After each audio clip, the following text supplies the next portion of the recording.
السلام علیکم۔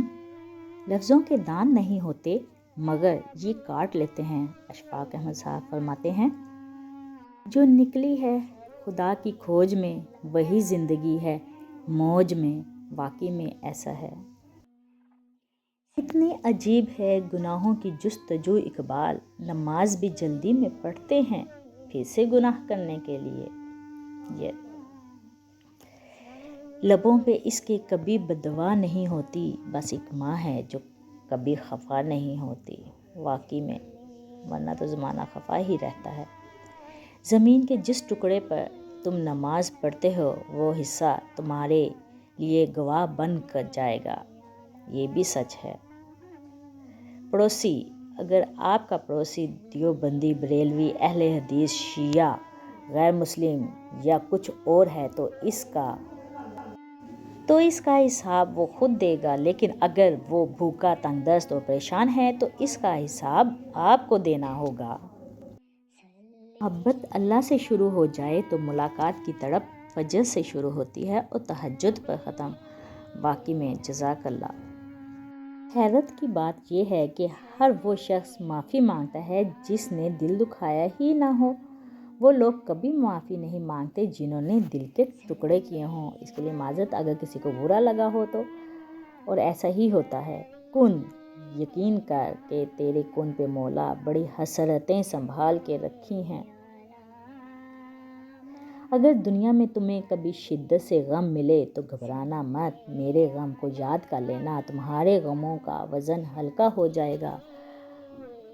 حضرت کی دو ہی کمزوریاں ہیں، بنا سوچے عمل کر دینا اور سوچتے رہنا عمل نہ کرنا، واقعی میں ایسا ہوتا ہے۔ سوچ کیسی ایمان کیسا ہے، الفاظ بتا دیتے ہیں انسان کیسا ہے، واقعی میں اس کا لہجہ بھی بتا دیتا ہے۔ انسان پریشانیوں کی گنتی کرنے کا ماہر ہے لیکن نعمتوں کا حساب رکھنا بھول جاتا ہے، اللہ اسے کتنا عطا فرماتے ہیں، یہ بھی سچ ہے۔ زندگی میں ہم جو چاہتے ہیں وہ آسانی سے نہیں ملتا، لیکن زندگی کا سچ بھی تو یہی ہے کہ ہم بھی وہی چاہتے ہیں جو آسان نہیں ہوتا۔ امید جب اللہ سے جڑی ہو تو ٹوٹنے کا امکان نہیں ہوتا۔ اللہ سے امید باندھو اور اسی سے مانگو۔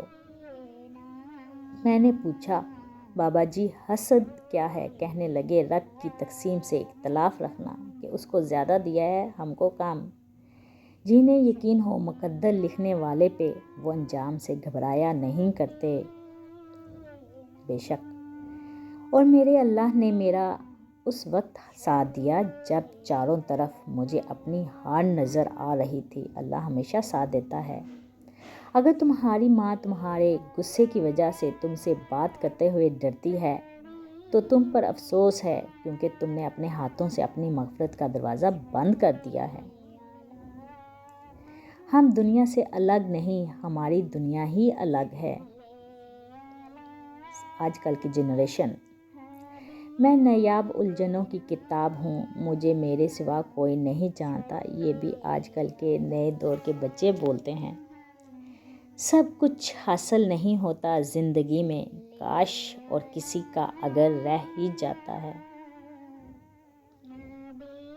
ہم نے محبتوں کے نشے میں اسے خدا بنا ڈالا، ہوش تب آیا جب اس نے کہا خدا کسی ایک کا نہیں ہوتا۔ کسی کو ذلیل کرنے سے پہلے خود ذلیل ہونے کے لیے تیار ہو جائیں، کیونکہ اللہ کا ترازو صرف انصاف تولتا ہے، جو آپ کریں گے کل کو وہی کاٹیں گے۔ حضرت علی رضی اللہ تعالیٰ عنہ نے فرمایا، تم جنت نہ مانگو بلکہ تم دنیا میں ایسے کام کرو کہ جنت تم کو مانگے۔ جو شخص عقل رکھتا ہے وہ اکثر خاموش رہتا ہے۔ حضرت علی رضی اللہ تعالیٰ عنہ نے فرمایا، لوگوں کو حق بات بھی وہ پسند ہے جو ان کے حق میں ہو، یہ بھی سچ ہے، آج کل ایسا ہی ہے۔ تم بس اللہ پر یقین رکھو، کیسے ملے گا یہ سوچنا تمہارا کام نہیں، دینا اللہ کا کام ہے۔ زندگی اتنی سستی نہ بناؤ کہ ٹکے ٹکے کے لوگ کھیل کر چلے جائیں، اپنے آپ کو نایاب بناؤ کہ لوگ آپ کو ملنے کو ترسیں۔ چمچوں کا استعمال کے بعد اکثر یہی حال ہوتا ہے، لہٰذا سوچ سمجھ کر چمچہ گیری کیا کریں۔